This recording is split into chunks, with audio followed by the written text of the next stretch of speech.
नमस्कार साथियों, analyser app में आप सभी का स्वागत है। पहले मैंने सीजी टेट के आंसर की से संबंधित और विलोपित प्रश्नों से संबंधित वीडियो कई बनाए, 2-3 वीडियो। और आप लोगों का कहना था कि जो पेपर 2 का सीडीपी है या पेपर 2 के अंतर्गत अन्य जो भाग हैं उन भागों के अंतर्गत भी वीडियो बनाना चाहिए। तो उसी के अंतर्गत मैं आज सीडीपी यानी बाल विकास पेपर 2 के विषय में बात करने के लिए आपके सामने उपस्थित हुआ हूं। और हम देखते जाएंगे कि लगभग क्या उत्तर होगा, क्या सही उत्तर होगा, कौन सा प्रश्न विलोपित हो सकता है। इसके अलावा हमने जो सीजी टेट का कोर्स चलाया था उस कोर्स से कहां कहां किस किस वीडियो नंबर से कौन कौन से प्रश्न पूछे गए। सबसे पहला क्वेश्चन पूछा ह्यूरिस्टिक है। ऑप्शन एक अनुभव सिद्ध नियम, ऑप्शन बी प्रोटोकॉल नियम, ऑप्शन सी एक रणनीति, ऑप्शन डी एक गलती। ध्यान रखिएगा सीजी टेट का 6 to 8 वाला जो पेपर है उसमें सेट ए है ये, ठीक है। ए सेट पर बात कर रहा हूं मैं, सेट ए। तो कुछ लोग अगर कंफ्यूज नहीं होंगे कि ये कौन सा सेट की बात की जा रही है। तो क्वेश्चन नंबर 1 सेट ए के अंतर्गत ह्यूरिस्टिक है, अनुभविक सिद्ध नियम, एक प्रोटोकॉल, एक रणनीति, एक गलती। तो सही उत्तर इसका होगा ऑप्शन नंबर ए, अनुभव सिद्ध नियम। ध्यान रखिएगा ह्यूरिस्टिक से संबंधित जब प्रश्न मैंने देखा मुझे तो लगा कि ह्यूरिस्टिक मैंने पढ़ाया है, लेकिन उसमें से तो कोई ऑप्शन ही नहीं, कोई भी ऑप्शन नहीं है जो मैंने पढ़ाया था उसमें से। तो फिर ध्यान से मैंने इंग्लिश वाले भाग को देखा तो चीजें समझ में आई। देखिए मैंने पढ़ाया था ह्यूरिस्टिक विधि, जो पढ़ाया था मैं CG TET 6 to 8 video number 21 में, उसमें मैंने बताया था कि ह्यूरिस्टिक विधि एक प्रकार की शिक्षण विधि है और इसको ब्रैकेट में लिखा था अंगूठे का नियम। तो ये वाला जो क्वेश्चन नंबर 1 है, क्वेश्चन नंबर 1 जो है ह्यूरिस्टिक विधि, ह्यूरिस्टिक है एक प्रकार का शैक्षिक विधि है और शैक्षिक विधि के डीप में जाकर के पूछ दिया कि शैक्षिक विधि के अंदर कौन सा है। तो ऑप्शन नंबर ए अनुभव सिद्ध नियम, और अनुभव सिद्ध नियम का अंग्रेजी ट्रांसलेशन लिखा है लॉ ऑफ थंब यानी अंगूठे का नियम, इसलिए ऑप्शन नंबर ए सही होगा। कहीं पे कोई कंफ्यूजन नहीं होना चाहिए। पहला क्वेश्चन जो कि वीडियो नंबर 21 से पूछा गया। अगला प्रश्न देखें, छात्रों की बहस करने की क्षमता का आकलन करने के लिए निम्नलिखित में से कौन से प्रकार का आकलन अधिक फायदेमंद होगा। तो सही उत्तर हो जाएगा ऑप्शन नंबर ए, रचनात्मक मूल्यांकन सबसे अच्छा फायदेमंद व्यवस्था होगी। और इसको हमने बताया था वीडियो नंबर 15 में, जिसमें भाषा आकलन यानी मतलब बहस यानी संवाद को आकलन करना, उसमें रचनात्मक प्रक्रिया माना जाता है कि जो सबसे बेहतर प्रक्रिया। अगला प्रश्न देखें, क्वेश्चन नंबर 3, नीचे दिए गए कथन और उसके तर्क पर ध्यान दें और दिए गए कूट की सही उत्तर का चयन करें। दैहिक उत्तेजना के आधार पर यह पता लगाया जा सकता है कि व्यक्ति झूठ बोल रहा है या नहीं। तर्क है झूठ बोलना एक तरह का संज्ञानात्मक अनुक्रिया है। संज्ञानात्मक अनुक्रिया कहने का मतलब ऐसा अनुक्रिया या फिर ऐसा कार्य जिसको करने में दिमाग काम करे, संज्ञान काम करे, उसको हम संज्ञानात्मक अनुक्रिया कहेंगे। मैंने आपको पूछा कि आपका नाम, आपने फट से बता दिया, जो भी नाम है आपका रमेश, आपकी आदत में था आपने बता दिया। आपको मैं बोला 2 धन 2 धन 2 कितना हुआ, आपने जोड़ा 2 धन 2 धन 6, मतलब आपका दिमाग आपका संज्ञान काम करके अनुक्रिया दे रहा है, तो उसको संज्ञानात्मक अनुक्रिया कहेंगे। क्लियर है, संज्ञानात्मक अनुक्रिया कहेंगे। तो कहता है कि दैहिक उत्तेजना के आधार पर यह पता लगाया जा सकता है कोई व्यक्ति झूठ बोल रहा है, मतलब किसी के हाव भाव को देख के आप बता सकते हैं कि वो व्यक्ति झूठ बोल रहा है। बिल्कुल सही है, आंखें नीचे हो जाएंगी, थोड़ा सा मुंह छोटा हो जाएगा। झूठ बोलना एक तरह का संज्ञानात्मक अनुक्रिया है। इसको मैंने कराया था आपको, इसका ऑप्शन नंबर हो जाएगा, दोनों कथन और तर्क दोनों सही है। और इसको मैंने कराया था वीडियो नंबर 25 में, इसमें मैंने एक क्वेश्चन कराया था, ठीक। ये तो पढ़ाया ही था, वो बहुत लंबा चौड़ा है जो इसको पढ़ाया था, इसलिए मैं उस क्वेश्चन को ले आया जो संभावित प्रश्न था। तो निम्नलिखित में से संज्ञानात्मक क्रिया नहीं है, कौन सा संज्ञानात्मक क्रिया नहीं है, ये पूछा गया है। ध्यान लगाना, झूठ बोलना, विचार करना या रोना। तो इसमें ऑप्शन क्या है, रोना संज्ञानात्मक क्रिया नहीं है। और जैसे ही आपको पता चला कि रोना संज्ञानात्मक क्रिया नहीं है यानी झूठ बोलना संज्ञानात्मक क्रिया के अंतर्गत आएगा, वैसे ही आपका एक प्रश्न बन जाएगा तर्क सही हुआ। और तर्क सही होने के साथ सामान्य ही आप सोच करके बता सकते हैं कि कोई झूठ बोल रहा है तो व्यक्ति थोड़ा झुंझलाहट महसूस करेगा। तो ए मतलब ऑप्शन नंबर ए आप स्वतः ही पहुंच जाएंगे। तो थोड़ा सा दिमाग भी लगाना था, थोड़ा घुमावदार प्रश्न इस बार दिया भी है, लेकिन बहुत सारे प्रश्न फंसे भी हैं, ऐसा कोई दिक्कत वाली बात। बहुत डीप या बहुत कठिन प्रश्न नहीं है जिस हिसाब से लोग बोल रहे हैं, अगर आप पढ़े हैं तो बहुत कठिन प्रश्न नहीं है। नहीं पढ़े हैं तो सारे प्रश्न आपके लिए कठिन है, सारे प्रश्न कठिन, कोई प्रश्न ऐसा नहीं जो कि आपका आसान लगे। आपको बोलेगा भारत की राजधानी, तो आपको पता नहीं है कि दिल्ली है, तो फिर कठिन है। और वैसे भारत की राजधानी दिल्ली नहीं है, नई दिल्ली। एक और प्रश्न देखते हैं, बहुसांस्कृतिक कक्षा कक्ष के मूल्यांकन में एक शिक्षक यह सुनिश्चित करेगा। इसका सही उत्तर होगा छात्रों के सामाजिक सांस्कृतिक संदर्भ को ध्यान देना। कुल मिला से ये जो प्रश्न पूछा है, इस समावेशी शिक्षा वाले टॉपिक से प्रश्न पूछा है। समावेशी शिक्षा मतलब ऐसा शिक्षा, ऐसा स्कूल या फिर ऐसा शिक्षण व्यवस्था, जिस शिक्षण व्यवस्था में, जिस शैक्षिक व्यवस्था में सभी वर्ग के बच्चे एक साथ पढ़ते हैं, उसको कहते हैं समावेशी शिक्षा की व्यवस्था। और जब समावेशी शिक्षा की व्यवस्था होगी तो उसमें विभिन्न प्रकार के संस्कृति के बच्चे आकर के पढ़ेंगे। वहीं से यह प्रश्न पूछा है कि बहुसांस्कृतिक कक्षा कक्ष में मूल्यांकन में एक शिक्षक यह सुनिश्चित करेगा, क्या सुनिश्चित करेगा, कि वो ध्यान देगा कि बच्चों की सांस्कृतिक सामाजिक पृष्ठभूमि क्या रही है। ऑप्शन नंबर बी हो जाएगा। इसको कराया था मैंने सीजी टेट वीडियो नंबर 22 में। एक बहुसांस्कृतिक कक्षा में एक शिक्षक यह सुनिश्चित करेगा कि मूल्यांकन उसके छात्र के सामाजिक सांस्कृतिक संदर्भ को मानता है। बस बहुत आसान था, लाइन बाय लाइन पूछा है, कहीं से प्रश्न टफ नहीं। विस्मरण की प्रक्रिया निम्नलिखित में से निम्नलिखित पदों को सही क्रम में बताइए, दिए गए कोड के आधार पर उत्तर दीजिए। कहता है कि विस्मरण की प्रक्रिया मतलब पूछना यह चाहता है कि सबसे, विस्मरण मतलब भूलना। आपको याद होगा एक वीडियो मैंने कराया था विस्मरण, अगर आप सीजी टेट का पेड कोर्स लिए होंगे तो एक वीडियो कराया था विस्मरण मतलब भूलना, कि बच्चे किसी चीज को सीखते हैं। उस वीडियो का टॉपिक अभी आ जाएगा आने के लिए। जब बच्चे किसी चीज को सीखते हैं तो सीख तो जाते हैं, आप दबाव बना के प्रेरणा देकर के सिखा देते हैं, जिसमें मैंने बताया था कि प्रेरणा जो है, बाह्य प्रेरणा, आंतरिक प्रेरणा, ये सब चीजें भी उसमें थी कि बच्चे क्यों भूलते हैं, उसके कारक के रूप में प्रेरणा को हमने देखा था, अगर आपको याद होगा तो बच्चे एक बार सीख जाते हैं फिर भूलने लगते हैं। तो वही वाला प्रश्न पूछा है, इस विस्मरण या भूलना। पूछना यह चाहता है कि विस्मरण की प्रक्रिया में निम्नलिखित पदों को सही क्रम में बताइए।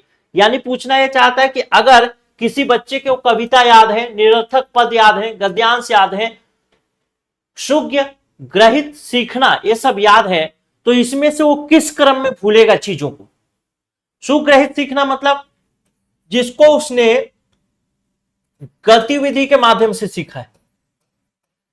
सुग्रहित सीखना मतलब जिसको गतिविधि के माध्यम से सीखा है, उसको एक टफ कठिन लैंग्वेज में लिख दिया है। अगर आप इसका इंग्लिश ट्रांसलेशन देखेंगे तो उसका होगा इनसाइट लर्निंग ऐसे करके एक ऑप्शन होगा, या फिर क्या बोलते हैं क्रिएटिव लर्निंग ऐसा करके ऑप्शन होगा, देख लीजिएगा। उसका मतलब यही है कि गतिविधि के माध्यम से किसी चीज को सीखा है। तो सही उत्तर क्या हो जाएगा, सबसे पहले निरर्थक पद को भूलेगा, यानी सबसे पहले ऑप्शन आएगा बी। तो बी वाला जो रहेगा उसको रख लेंगे, सी और डी नहीं होगा, ए हो सकता है, ए हो सकता है। निरर्थक पद के बाद वो भूलेगा गद्यांश को, यानी कोई पाठ पढ़ा है उसको भूल जाएगा, गद्य के रूप में लिखा है उसको भूल जाएगा। तो उसके बाद हो जाएगा सी, यानी ऑप्शन नंबर ए हो जाएगा। उसके बाद भूलेगा वो कौन सा, कविता को। और सबसे आखिरी में भूलेगा वो किसको, जो गतिविधि के माध्यम से, क्योंकि आपने एक बार गतिविधि कर ली तो उसको आप भूल ही नहीं सकते, बहुत रेयर कंडीशन ही होगा कि भूलेंगे। तो आपको यह बस जानना था कि सबसे आखिरी में कौन सी चीज को भूलेगा, तो ये सबसे पहले कौन सी चीज को भूलेगा, तो उसके काम का नहीं है, जबरदस्ती उसको याद कराया जा रहा है। तो ये तो आपका आंसर हो जाता है ऑप्शन नंबर ए। ठीक, चलिए इसको भी कराया था वीडियो नंबर 23 में। देखिए क्वेश्चन भी कराया था इससे संबंधित, दिए गए विकल्पों में से कोई बालक सबसे अंत में किसे विस्मरित करेगा। और जब ये प्रश्न कराया था तो इससे संबंधित पद्य, गद्य, अनावश्यक पद ये सब बताया था। देखिए यहां पे लिखा है ज्ञान आधारित शिक्षा, इसी को लिखा है वहां पे जो गतिविधि आधारित शिक्षा जो मैंने बोला वो इसी को लिखा गया है, ज्ञान आधारित शिक्षा को सबसे अंत में किसे विस्मरित करेगा। तो ऑप्शन नंबर डी, ज्ञान आधारित शिक्षा। सबसे पहले अनावश्यक पद, सेम क्वेश्चन है, लेकिन बस इसमें से जो है पहला बात तो कूट वाला दे दिया, और दूसरा बात कि पद को लिख दिया कविता लिख दिया, अनावश्यक पद को लिख दिया कुछ और नाम से लिखा है, बाकी क्वेश्चन सेम है। अनावश्यक पद को लिखा निरर्थक पद से, पद को लिखा कविता, गद्यांश तो गद्यांश से लिखा है, और ज्ञान आधारित शिक्षा को लिखा सुज्ञ आग्रहित सीखना। बस कोई फर्क नहीं है, सेम है, बाकी कूट दिया है, एकदम सेम टू सेम प्रश्न पूछा है, कहीं पे कोई अलग से है ही नहीं। क्वेश्चन नंबर 5 हो गया, जो कि वीडियो नंबर 23 में कराया था। क्वेश्चन नंबर 6, क्वेश्चन नंबर 6 कहता है किसी अन्य व्यक्ति की मदद करने के लिए कार्य को कहा जाएगा, क्या कहा जाएगा? क्या पढ़ाया था? जो लोग नए होंगे तो कहां से जानेंगे, जो लोग क्लास किए होंगे वही जानेंगे। क्या कहा जाएगा? सामाजिक सहायता, सोशल असिस्टेंट। सामाजिक सहायता, इसी को अंग्रेजी में बोला जाता है सोशल असिस्टेंट। सामाजिक सहारा, सामाजिक सहायता, समाज में व्यवहार, समाज समर्थक व्यवहार, ये सब क्या क्या इसका मीनिंग है, ये सब चीज मैं कराया हूं। और वहीं से सेम प्रश्न पूछा है, कठिन प्रश्न कहीं भी नहीं पूछा है। बार बार मैं कहूंगा, जिसको नहीं बना है, जिसका नहीं बना है उसको बहुत बुरा लग रहा होगा कि मैं ये क्या बोल रहा हूं कि कठिन नहीं पूछा है, लेकिन कठिन पूछा ही नहीं है। सिलेबस को फॉलो जो किए हैं, कठिन है ही नहीं प्रश्न, बिल्कुल भी कठिन नहीं। सीजी टेट वीडियो नंबर 22 में कराया गया था, और समाज में दूसरों की सहायता करना, सोशल असिस्टेंट, सामाजिक क्रियाकलाप के अंतर्गत। चलिए, जिसमें अगर आप लोग देखे होंगे वीडियो तो ये वाला वीडियो याद होगा, जो लोग पेड कोर्स वाले होंगे, और नहीं देखे होंगे तो जा करके वीडियो देखिएगा कि वाकई में वहां से आया है कि नहीं प्रश्न। चलिए क्वेश्चन नंबर 7 देखें, निम्नलिखित में से सीखने को किस श्रेणी में सम्मिलित किया जाएगा? तो क्या हो जाएगा? अभ्यास और अनुभव दोनों के कारण व्यवहार में जो परिवर्तन होगा उसको क्या बोलेंगे? सीखना कहेंगे। ऑप्शन नंबर बी, पहला ही नंबर लाइन से पूछा है, अधिगम के मनोवैज्ञानिक के अनुसार अधिगम अनुभव के परिणाम के रूप में व्यवहार में एक अपेक्षाकृत स्थायी परिवर्तन है। बस क्लियर है। वीडियो नंबर कौन सा है? Video number 26। चलिए अगला प्रश्न देखें, स्मृति में सुधार तब होता है जब सीखी जाने वाली जानकारी क्या हो? जानकारी लिखा है, देखिए कोई हरियाणा राजस्थान का क्वेश्चन बनाया है क्या? जानकारी लिखा है, जानकारी है वो, ठीक। जानकारी क्या हो? व्यवस्थित हो, लिखित हो, मौखिक हो या विस्तार से हो। तो व्यवस्थित हो, व्यवस्थित मतलब एक क्रम में हो। जैसे मैंने आपको बताया, मैं क्या बताऊं यार, इसमें आंसर यही है, व्यवस्थित हो। जब क्लास लूंगा तो फिर दोबारा क्लास जब शिक्षक भर्ती वाले में पढ़िएगा तो बताऊंगा फिर से कैसे व्यवस्थित होता है। सही मायने में कौन सा है? वीडियो नंबर 13 में पूछा है भाषा की भूमिका, विचार में भाषा की भूमिका। इसमें देखिए लिखा है, सही मायने में चिंतन सभी मनोवैज्ञानिक प्रक्रियाओं का किसी न किसी रूप में निर्धारक है। प्रत्यक्षीकरण, शिक्षण, स्मृति आदि की तरह यह भी केवल एक प्रकार की व्यवहार परक प्रक्रिया ही नहीं, बल्कि अन्य व्यवहारगत प्रक्रियाओं के साथ घनिष्ठ रूप से जुड़ी हुई प्रक्रिया है। जानकारी जितनी व्यवस्थित होगी, स्मृति में सुधार होगा, यानी लंबे समय तक स्मृति में टिका रहेगा। अब यहां पूछा क्या है? स्मृति में सुधार तब हो सकता है जब सीखी जाने वाली जानकारी कैसी हो? व्यवस्थित हो। यहीं से लाइन से पूछ लिया, आखिरी प्रश्न, मतलब आखिरी लाइन से वीडियो नंबर 13 में। चलिए ये वाला फोटो भी याद होगा, हाँ ये वाला फोटो आपको याद होगा, तारे जमी पर वाला है ये फोटो, ध्यान होगा तो। चलिए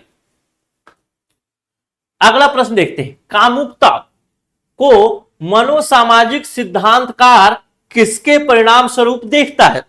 तो इसका उत्तर देखिए दो हो सकता है। एक्चुअल में एक विचारक था जिसके बारे में अभी मैं दिखाऊंगा, वातावरणीय कारक, जैविक कारकों का संयोजन, ये दोनों ऑप्शन इसका हो सकता है। तो ये शायद प्रश्न में भी विलोपित हो जाए, और अगर मैं कहूं कि इन दोनों में से कौन सा आंसर होगा, वातावरणीय कारक और जैविक कारकों में संयोजन, तो मैं बोलूंगा जैविक कारकों में संयोजन जो होगा वो सबसे एप्रोप्रिएट आंसर होगा मेरे अनुसार। लेकिन जो मनोसामाजिक सिद्धांतकार है उनके, मतलब कुछ मनोसामाजिक सिद्धांतकार जो हैं उनके अनुसार ये है, और कुछ मनोसामाजिक सिद्धांतकार हैं उनके अनुसार ये है। तो मे भी ये प्रश्न विलोपित हो जाए। अगर सही रहता है तो संभवतः ऑप्शन नंबर डी इसका सही उत्तर हो सकता है। ये भी मैंने कराया है, लेकिन थोड़ा सा घुमा के प्रश्न पूछ दिया। मतलब जनरली क्या होता है, जनरली इसमें से वातावरणीय कारक एक ऑप्शन देता तो ये वाला ऑप्शन नहीं देता, या फिर डी देता है तो ए नहीं देता है, बस यही फर्क रहता है। क्वेश्चन वहीं से आया, लेकिन विलोपित होगा तो अलग बात। एरिक एरिक्सन का जो सिद्धांत पढ़ा था हमने वीडियो नंबर 14 में। अब यहां से देखिए, किसी बच्चे की मानसिक आयु 5 वर्ष और कालानुक्रमिक आयु 4 वर्ष है, तो बच्चे का आयु क्या होगा बताया था। जो मानसिक आयु होगा उसको क्या करेंगे, नीचे लिखेंगे, जो मानसिक आयु को ऊपर लिखेंगे, नहीं, वास्तविक आयु को वास्तविक आयु जो है उसको ऊपर लिखेंगे, मानसिक आयु को नीचे लिखेंगे। कैसे लिखते हैं? इसका सही आंसर होगा ऑप्शन नंबर डी 125। भूल रहा हूं यहां पे। हाँ देखिए, बुद्धि लब्धि मतलब मानसिक आयु बटे वास्तविक आयु गुणे 100। ये कौन सा वीडियो नंबर था? वीडियो नंबर 11 में कराया था बुद्धि लब्धि के बारे में। तो मानसिक आयु बटे वास्तविक आयु, तो मानसिक आयु कितना है 5, वास्तविक आयु कितना है 4 गुणे 100। बस ऐसे ही करके निकाल देना था। 4 एकम 4 25 और 25 बचे 125। आईक्यू कितना हो गया 125। 125 मतलब option number D. Video number 11 में आईक्यू निकालना भी मैं बताया था, मेरे को याद आ रहा है। क्वेश्चन नंबर 11 देखें, व्यक्तिगत विभिन्नताओं को पूरा करने के लिए शिक्षक की क्या भूमिका होनी चाहिए?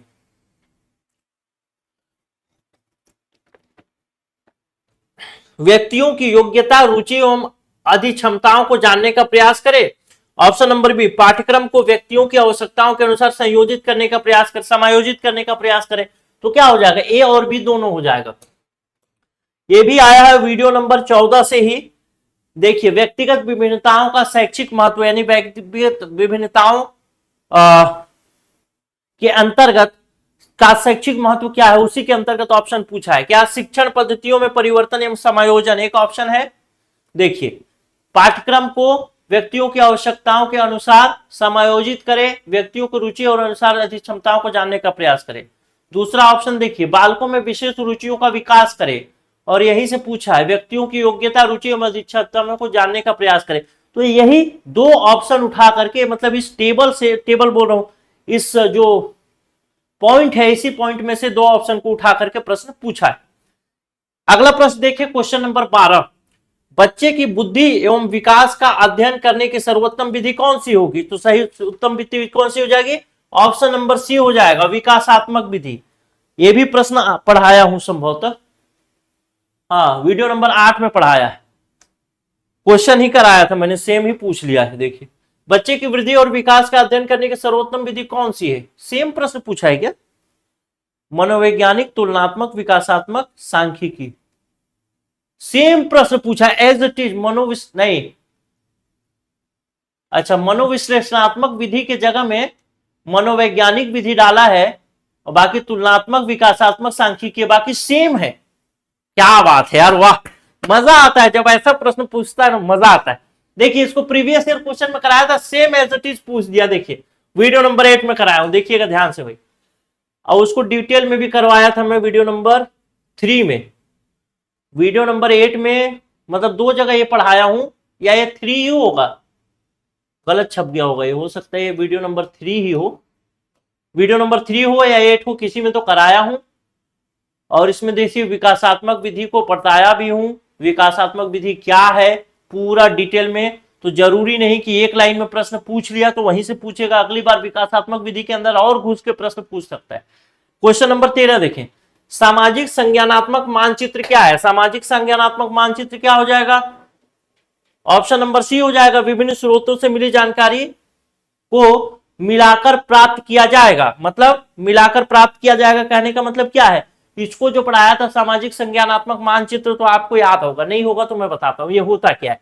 जैसे मैं कहता हूं, मैं यहां पे बैठा हूं अपने कहीं पे बैठा हूं, कहीं आप अपने घर में फोन करते हैं कि मम्मी मेरा वो सामान दे देना, तो पूछती हो कहां पे है, तो आप बोलते हैं कुर्सी के पास जाओ, कुर्सी के बगल से जाओ, और बगल में जाओ, देखो टेबल है, टेबल के पास एक तो रेक है, रेक के सबसे नीचे वाले खाने में देखो। ये सब चीज आप यहीं से बैठ के कैसे एज्यूम कर लेते हैं? यही चीज है सामाजिक संज्ञानात्मक मानचित्र। सामाजिक संज्ञानात्मक मानचित्र कहने का मतलब जो चीज आपके दिमाग में, मतलब जो चीज दुनिया में है जिसको आपने देखा है, वो आपके दिमाग में वैसे ही छपा हुआ है वर्चुअल तरीके से, उसी को कहा गया है सामाजिक संज्ञानात्मक मानचित्र। तो ऑप्शन नंबर सी हो जाएगा। वीडियो नंबर 26 में कराया गया है संज्ञानात्मक मानचित्र भौतिक परिवेश को स्थानिक गुणों और उसके घटक के तत्वों के बीच संबंधों के बारे में जानकारी को मानसिक रूप से प्राप्त करने, प्रस्तुत करने, संग्रहित करने और उपयोग करने की प्रक्रिया है। संज्ञानात्मक मानचित्र भौतिक वातावरण का एक मानसिक छवि है, बस जो चीजें हैं उसको आपके मस्तिष्क में छपा हुआ है, वही है संज्ञानात्मक मानचित्रण। अच्छा, इसके नाम से एक पूरा टॉपिक भी कराया है मैंने वीडियो नंबर 26 में। चलिए क्वेश्चन नंबर 14 देखते हैं। वायजोस्की को भाषा को माना है, क्या माना है? सांस्कृतिक उपकरण माना है। Option number A, direct question पूछा होगा ये। बच्चे अपनी समाज संस्कृति से जुड़कर चिंतन, व्यवहार और बातचीत के तरीके सीखकर भाषाई विकास करते हैं। तो ये ऑप्शन यहीं से पूछ दिया, ठीक, वायजोस्की सामाजिक सिद्धांत से, वीडियो नंबर 13 से। अगला देखें, नीचे दिए गए कथन और उसके तर्क पर ध्यान दिए गए कूट संकेतों से सही चयन करें, अथवा कथन दिया है आक्रामकता कुंठा से उत्पन्न होती है, सभी तरह की कुंठा आक्रामकता को जन्म देती है। जरूरी नहीं कि सभी तरह की कुंठा जो है आक्रामकता को जन्म दे, लेकिन आक्रामकता जो है कुंठा से जन्म लेती है। बात सही है, तो कथन सही है, लेकिन कारण गलत है। तो ऑप्शन नंबर क्या हो जाएगा? बी, कथन सही है परंतु कारण गलत है।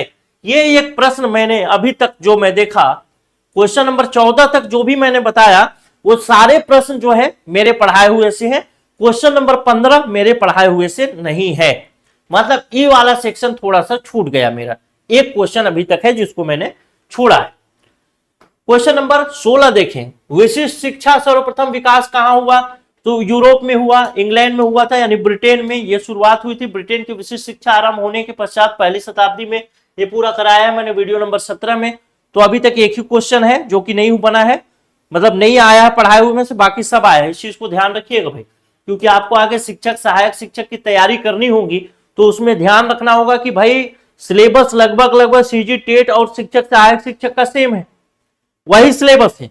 क्वेश्चन के पैटर्न में थोड़ा सा चेंजेस आपको देखने को मिलेगा, तो उन सब चीजों पर आपको ध्यान देना पड़ेगा कि भाई कहां से पढ़ें कि हमको ज्यादा से ज्यादा क्वेश्चन बना सके, कैसे पढ़ें कि ज्यादा से ज्यादा क्वेश्चन बना सके। पढ़ने के लिए बहुत है, लेकिन किस तरीके से पढ़ना है, कहां पे जोर देके पढ़ना है, कहां पे धीमे देके पढ़ना है, इसी सब के लिए तो लोग क्लास ज्वाइन करते हैं, और क्या। अधिगम असमर्थता शब्द किसने सुझाया था? तो किसने सुझाया था? किर्क ने सुझाया था, वीडियो नंबर 19 में, सैमुअल किर्क। और इसका छोटा फॉर्म में पूछा है, स्मॉल, मतलब सैमुअल को छोड़ दिया, बस किर्क को लिख दिया, तो क्लियर लिखा है। देखिए, अधिगम सीखने का अक्षम बालक के अंतर्गत सन 1963 में सैमुअल किर्क ने सर्वप्रथम विभिन्न प्रकार के अधिगम समस्याओं से ग्रस्त व्यक्तियों के लिए अधिगम अक्षम शब्द का सृजन किया था। यानी इसका आंसर हो जाएगा option number A, question number 17 का। क्वेश्चन नंबर 18 देखते हैं, वीडियो नंबर 19 में कराया है, ठीक। क्वेश्चन नंबर 18 देखें। अब सारी चिंतन सृजनात्मकता से संबंधित होती है, यह कथन किसका है? तो यह कथन है ऑप्शन नंबर सी, गिलफोर्ड का। छोटी छोटी परिभाषाओं से संबंधित प्रश्न पूछता है, वीडियो नंबर 9 का क्वेश्चन है ये। संक्रिया के अंतर्गत अब सारी चिंतन जब पहले पढ़ाया है, उसमें जिससे व्यक्ति विविध दिशाओं में सोचकर नवीनता का सृजन करने का प्रयास करता है, अतः सृजनात्मकता से संबंधित है। नहीं, और भी होगा, नहीं, कहीं पे लिखा होगा, बाकी नहीं लिखा, लेकिन ये मैंने कराया है। वो वाला पेज शायद छूट गया, जब वो लगा रहा था लड़का इसमें, कंप्यूटर ऑपरेटर जो है, तो उसमें मैंने देखा था वो लिखा हुआ है गिलफोर्ड, लेकिन वो कहीं छूट गया है। बाकी कराया है, इतना भरोसा रखिएगा। जब यहाँ पे लगा है तो वो वाला पेज छूट गया होगा, तभी नहीं कर आया। Question number 19। क्वेश्चन नंबर 19 है, प्रतिभाशाली बालक की पहचान कैसे करेंगे? ऑप्शन नंबर बी, बुद्धि लब्धि से करेंगे। कैसे? बस इस पेज से ही पता चल जाएगा। बुद्धि लब्धि, जो 140 से अधिक बुद्धि लब्धि वाला है वो प्रतिभावान बालक है। बस एक ही लाइन से प्रश्न पूछ लिया। क्वेश्चन नंबर 20 देखते हैं। गलत विकल्प चुनिए। समावेशी शिक्षा, ध्यान रखिएगा, एक प्रश्न मैंने कराया था, विशिष्ट शिक्षण पद्धति जो ब्रिटेन से शुरू होता है, यानी यूरोप से शुरू होता है। विशिष्ट शिक्षा के बाद आता है समावेशी शिक्षा। तो समावेशी शिक्षा से ज्यादा प्रश्न पूछने के चांसेस होते हैं, विशिष्ट शिक्षा से कभी कभी प्रश्न पूछ लेता है, हमेशा नहीं पूछेगा, एक आध प्रश्न पूछेगा, लेकिन समावेशी शिक्षा से भर भर के प्रश्न पूछेगा, उसमें उसको कोई दिक्कत नहीं। गलत कथन चुनना है। समावेशी शिक्षा एकीकरण की प्रक्रिया को सुदृढ़ करती है, बिल्कुल करती है। एकीकरण की प्रक्रिया मतलब कहना क्या चाहता है? कहना यह चाहता है कि जो समावेशी शिक्षा है, उस समावेशी शिक्षा से सभी प्रकार के बालक एक ही जगह आकर के पढ़ सकते। ऑप्शन नंबर सी कहता है कि समावेशी शिक्षा का आधार समानता का सिद्धांत है, यानी ये मानता है सभी को समान शिक्षा मिलना चाहिए, और समान शिक्षा ही नहीं मिलना चाहिए, समान शिक्षा के अवसर भी मिलना चाहिए। ऑप्शन नंबर डी कहता है समावेशी शिक्षा समाज में समायोजन में सहायक है। ऑप्शन नंबर डी भी सही है। समावेशी शिक्षा के अंतर्गत बहुत सारे पॉइंट थे, उस पॉइंट में ये सब चीजें लिखी गई थी, तो ऑप्शन नंबर बी इसमें शामिल नहीं है। समावेशी शिक्षा शिक्षण अधिगम विश्लेषण है। कुल मिलाकर शिक्षण अधिगम का एक क्या बोलते हैं तरीका है समावेशी शिक्षा, शिक्षण अधिगम का, शिक्षण अधिगम का विश्लेषण नहीं है। इस वजह से ऑप्शन नंबर बी हो जाएगा, गलत विकल्प हमको चुनना था। चलिए अगला प्रश्न एक कौन सा कराया था वीडियो नंबर 17 में। दूसरे शब्दों में समावेशी शिक्षा विशिष्ट आवश्यकता वाले बालकों को समान बालकों से अलग शिक्षा देने का विरोधी है, समानता के सिद्धांत पर आधारित है। ऐसे अलग अलग पॉइंट करके सारे पॉइंट उसमें लिखे हैं। क्वेश्चन नंबर 21 देखें, आनुवांशिकता को एक खाली स्थान सामाजिक संरचना के रूप में देखा जाता है तो स्थिर संरचना के रूप में देखा जाएगा। यानी एक कोई जैसे किसी बच्चे का व्यवहार या किसी बच्चे का व्यक्तित्व बदल सकते हैं आप पर्यावरण के द्वारा, लेकिन व्यक्तित्व का निर्धारण मुख्य रूप से दो चीजों से होता है, एक तो पर्यावरण यानी वातावरण से, और एक होता है अनुवांशिकता से। तो अनुवांशिकता वाले भाग को कभी नहीं बदला जाता, वो स्थिर होता है, कभी नहीं बदला जा सकता। वातावरण वाले भाग को बदला जा सकता है, इसलिए इसका आंसर क्या होगा, ऑप्शन नंबर सी हो जाएगा। ठीक, यह एक स्थिर कारक है, वंशानुक्रम यह स्थिर कारक है, जिसका अर्थ है इसमें बदला नहीं जा सकता। एक लाइन से प्रश्न पूछा क्वेश्चन नंबर वीडियो नंबर 4 से। सीखने का सबसे उपयुक्त अर्थ क्या हो जाएगा, तो कौशलों का अधिग्रहण, ज्ञान का समायोजन, व्यवहार में संशोधन या व्यक्तिगत समायोजन। तो क्या हो जाएगा, व्यवहार में संशोधन या फिर व्यवहार में स्थायी परिवर्तन ही सीखना है। अनुभव के आधार पर ज्ञान के अनुभव या ज्ञान के कारण व्यवहार में स्थायी परिवर्तन ही सीखना है। यही तो हम लोग सीखने के यानी लर्निंग के विषय में पढ़े हैं। वीडियो नंबर 26 में पूछा है, बताया है मनोवैज्ञानिक के अनुसार अधिगम अनुभव के परिणाम के रूप में व्यवहार में एक अपेक्षाकृत स्थायी परिवर्तन है। बस एक ही लाइन से प्रश्न पूछा है। अब देखिएगा, एक लाइन से अभी इसी वाले लाइन से पहला प्रश्न पूछा था, इसी वाले लाइन से दूसरा प्रश्न पूछा है अधिगम में, इसी वाले लाइन से हो सकता है आगे एक आध प्रश्न और पूछ ले। तो कुल मिला के एक लाइन तो लिखा है, इतना आसान भी नहीं है इस लाइन से सभी प्रश्नों को बनाना, लेकिन मैं आपको बताने में सक्षम इसलिए हो पा रहा हूं क्योंकि जब मैं क्लास कराया हूं तो इस लाइन को ही डिस्क्राइब करने में लगभग 20 से 25 मिनट लिया हूं। अब 20 से 25 मिनट जब इस लाइन को मैं डिस्क्राइब करने में लूंगा तो इसका मतलब इस लाइन से संबंधित हर एक चीज को कवर करने की कोशिश करूंगा, इसीलिए मैं बता पा रहा हूं कि यहीं से प्रश्न पूछे। ठीक, चलिए ये वीडियो नंबर 26 का है। अब क्वेश्चन नंबर 23 देखते हैं। एक इतिहास शिक्षण में प्राचीन भारतीय वस्तु कला पढ़ाते हुए छात्रों के लिए स्थानीय ऐतिहासिक स्मारकों का दौरा आयोजित किया जाता है। एक उदाहरण किसका, गतिविधि आधारित शिक्षा का उदाहरण है। ये कौन से वीडियो से आया है, वीडियो नंबर 24 से। गतिविधि आधारित शिक्षण, शिक्षण की नई तरीकों को एकीकृत करना, जैसे प्रदर्शन यानी भ्रमण, वातावरण गतिविधि, विचार मंथन, परियोजना पद्धति और वाद विवाद आदि। तो ये प्रदर्शन या भ्रमण से संबंधित है, तो ये किससे हो जाएगा, गतिविधि आधारित शिक्षा, वीडियो नंबर 24। चलिए सीखना के बारे में पूछा है, ये प्रश्न जो है वीडियो नंबर 24 वाला, सॉरी क्वेश्चन नंबर 24 वाला, ये प्रश्न में भी विलोपित हो सकता है। अगर विलोपित होता है तो हो भी सकता है, और नहीं तो इसका आंसर हो सकता है ऑप्शन नंबर डी। विलोपित इसलिए होगा क्योंकि जब इस क्वेश्चन को आप लोग ध्यान से पढ़ेंगे तो देखिए, व्यवहार में परिवर्तन एक प्रकार से क्या है, लर्निंग है, सीखना है, ठीक, लेकिन अनुभव का परिणाम भी सीखना है, व्यवहार में अपेक्षाकृत स्थायी परिवर्तन भी सीखना है। अगर एक लाइन में मैं कहूं तो इसका उत्तर होना चाहिए ऑप्शन नंबर डी, क्योंकि इसमें परिभाषा की तीनों पॉइंट को शामिल कर लिया गया है। लेकिन मैं एक चीज और कहूं कि अगर ये दो ऑप्शन ना हो, ये वाले ए और बी दो ऑप्शन ना हो, तो मैं कह सकता हूं कि ऑप्शन नंबर सी ही सीखने शब्द को परिभाषित कर दे रहा है।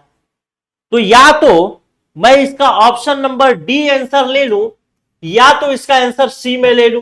और जहां पे दो उत्तर की बात आएगी वहां पे व्यापम क्या सेफ साइड खेल खेलता है कि विलोपित कर दो, चलो खत्म खेल करो, ठीक, किसको दुखी करोगे, तो ऑप्शन नंबर डी होगा या तो फिर सी होगा, दोनों में से एक लेगा।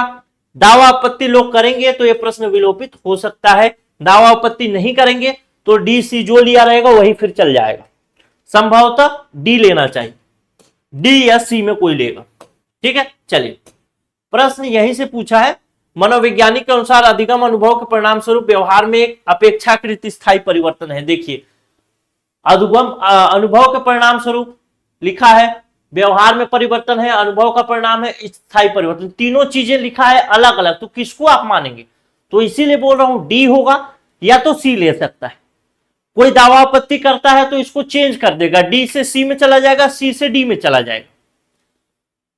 अगर अलग अलग लोग दावा आपत्ति करें तो फिर इसको विलोपित कर सकता है। अगला प्रश्न देखते हैं, यह पूछा था वीडियो नंबर 26 में। अब देखिए ये आउट ऑफ सिलेबस क्वेश्चन है, इसमें मैं कुछ नहीं कर सकता था, अगर पढ़ाया था तो भी कुछ नहीं कर सकता था, क्योंकि आपके सीडीपी में पर्यावरण का क्वेश्चन कौन पूछता है यार, बाल विकास में पर्यावरण का क्वेश्चन नंबर 25 देखिए, पर्यावरण अध्ययन पढ़ाने के लिए निम्नलिखित में से कौन सा उद्देश्य आवश्यक नहीं है। ऑप्शन नंबर ए भौतिक एवं सामाजिक परिवेश के प्रति संवेदनशीलता विकसित करना। ऑप्शन नंबर बी बुनियादी वैज्ञानिक अवधारणा सिद्धांत याद रखने के लिए। ऑप्शन नंबर सी पर्यावरण का पता लगाने का अवसर प्रदान करना। ऑप्शन नंबर डी अवलोकन माप भविष्यवाणी जिसको पूर्व सूचना और वर्गीकरण जैसे कौशल विकसित करना। तो इसका सही उत्तर हो जाएगा ऑप्शन नंबर बी, लेकिन ये आउट ऑफ सिलेबस क्वेश्चन है, इसको मैंने नहीं कराया था और मुझे इस प्रश्न में जरा भी अफसोस नहीं है कि मैं ये प्रश्न छोड़ दिया। एक पहले वाला प्रश्न जो नहीं कराया था मैंने कोर्स में, उसका मुझे अफसोस है कि वो भी प्रश्न मुझे कराना था, लेकिन इसका अफसोस नहीं है क्योंकि ये आउट ऑफ सिलेबस क्वेश्चन है, क्वेश्चन नंबर 25। सिलेबस में कहीं पर भी पर्यावरण शब्द का मेंशन नहीं किया गया, पर्यावरण शब्द को, और वहां से प्रश्न उठा के पूछा है जो कि आउट ऑफ सिलेबस। तो क्वेश्चन नंबर 25 में कोई दुख नहीं मानता मैं। क्वेश्चन नंबर 26 देखते हैं, शिक्षा का मुख्य उद्देश्य होता है व्यक्ति या व्यक्ति का व्यक्तित्व का विकास करना। ऑप्शन नंबर सी उत्तर हो जाएगा।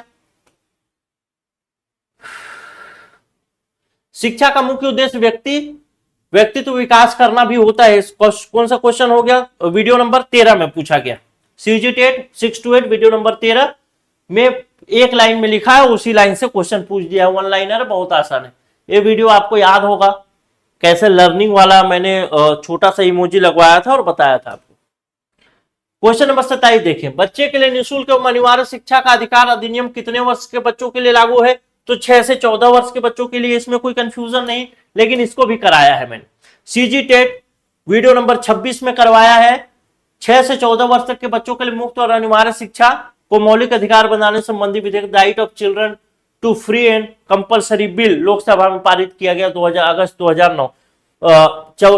2009। आगे आने वाले समय में हो सकता है आपसे ये डेट भी पूछ ले, कब लागू हुआ, कब पारित हुआ, ये सब चीजें पूछ सकता है। अगर इतना जाकर के पूछ लिया है तो थोड़ा डीप में जाएगा। क्वेश्चन नंबर 28, निम्नलिखित में से कौन सा अध्ययन कौशल नहीं है। औपचारिक रिपोर्ट लिखना, नोट लेना, शब्दकोश का उपयोग करना, एक विश्वकोश में जानकारी प्राप्त करना, विश्वकोश से जानकारी प्राप्त करना। अध्ययन कौशल नहीं है, कौन सा नहीं होगा, ऑप्शन नंबर ए हो जाएगा। औपचारिक रिपोर्ट लिखना अध्ययन कौशल के अंतर्गत नहीं आता है, और इसको कराया था मैंने वीडियो नंबर 20 में, पूरा पढ़ाया था और एक क्वेश्चन भी कराया था उसी क्वेश्चन से संबंधित। उसी क्वेश्चन को उठा के पूछा है, थोड़ा उलट के पूछ दिया। निम्नलिखित में से कौन सा अध्ययन कौशल नहीं है, इसका आंसर हो जाएगा ऑप्शन नंबर बी, औपचारिक रिपोर्ट लिखना। और आपसे पूछा क्या है, औपचारिक रिपोर्ट लिखना। अगर एक ही कौशल आपको पता है जो मैंने इस क्वेश्चन के माध्यम से कराया था, और इस क्वेश्चन को आप रट लिए होते वीडियो नंबर 20 से, तो ये बन जाता आपको। अगर एक ही क्वेश्चन पता है, मतलब एक ही ऑप्शन पता है, औपचारिक रिपोर्ट लिखना अध्ययन कौशल में शामिल नहीं है, तो फिर ये क्वेश्चन बन जाता, कोई दिक्कत नहीं था। इसका मैंने डिस्क्राइब भी कराया होगा, लेकिन वो बड़ा वाला पेज अभी मिला नहीं जिसमें थ्योरी लिखा था। थोड़ा जल्दी जल्दी में बनाना पड़ रहा है ना, लोग बोल भी रहे हैं कि थोड़ा जल्दी लाइए, इस वजह से। अब क्वेश्चन नंबर 29 देखें, शिक्षण के समझ स्तर में शामिल है। ऑप्शन नंबर ए स्मृति, मतलब 1 स्मृति, 2 योग्यता, 3 अंतर्दृष्टि और 4 रचनात्मकता। तो सही उत्तर इसका हो जाएगा सी, 1 और 3, यानी स्मृति और अंतर्दृष्टि, क्वेश्चन नंबर 29। इसको कैसे कराए थे, इसको क्वेश्चन के माध्यम से कराए थे। अच्छा सेम है, इसको बस चेंज किया है नाम को। देखिए मेमोरी को कर दिया है स्मृति और योग्यता को कर दिया है कौशल, बस, और बाकी सेम है, सेम क्वेश्चन है यार, और ऑप्शन भी सेम है 1 और 3। वाह, दूसरा क्वेश्चन मिला जो कि सेम है, बस नाम चेंज किया, मेमोरी को स्मृति को मेमोरी कर दिया, कौशल को कर दिया, योग्यता को कौशल कर दिया, बस बाकी सब सेम रख दिया। चलिए वीडियो नंबर 9 में कराया था। क्वेश्चन नंबर 30 देखते हैं। विद्यालय आधारित सतत एवं व्यापक मूल्यांकन विद्यार्थी के लिए उपयोगी है, तनाव को कम करने के लिए, बिल्कुल है, मूल्यांकन नियमित करे इसके लिए, अपने कार्य का मूल्यांकन स्वयं करे इसके लिए। तो सही उत्तर हो जाएगा ऑप्शन नंबर डी। विद्यार्थी के लिए किस प्रकार से उपयोगी है, तो तीनों प्रकार से उपयोगी है, सभी सतत और व्यापक मूल्यांकन से प्रश्न पूछा है। विद्यालय आधारित सतत और व्यापक मूल्यांकन छात्रों के लिए उपयोगी है। देखिए तनाव को कम करे, मूल्यांकन को नियमित करे, अपने कार्य को जांचने के लिए, और बहुत सारा दिया है, कहीं से भी प्रश्न पूछ सकता है।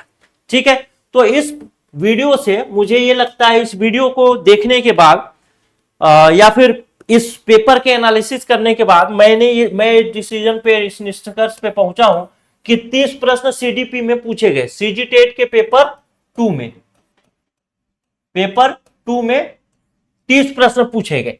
30 में से एक प्रश्न जो था वो आउट ऑफ सिलेबस था, जो पर्यावरण वाला था, और एक प्रश्न जिसको मैंने नहीं कराया था,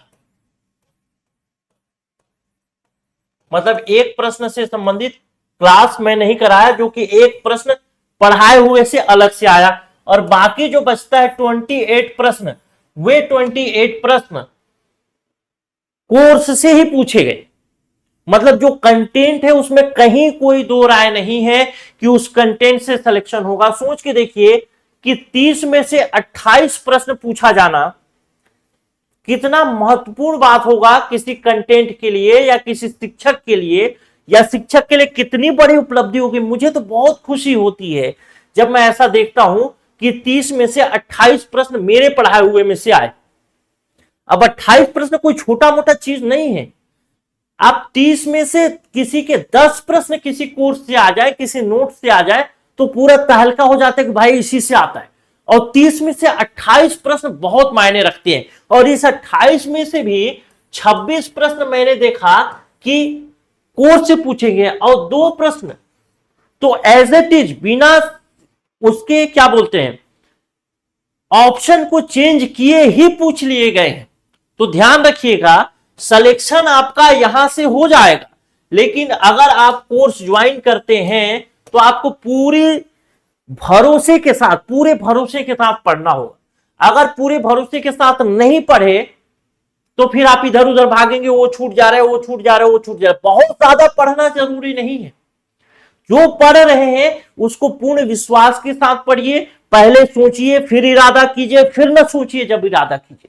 तो एक बार सोच लिया कि यहां से कोर्स पढ़ूंगा, तो आपको आंख बंद कर पहले पूरा छानबीन करिए, कौन सा कोर्स अच्छा है, कहां से क्लास लूं, कैसे पढ़ूं, वो पूरा छानबीन करिए। जब छानबीन करके आश्वस्त हो जाए कि अब मुझे ये कोर्स लेना है, यहां से पढ़ना है, तो फिर उसमें शक मत करिए। अगर उसमें शक करेंगे तो आप सीधे गड्ढे में जाएंगे।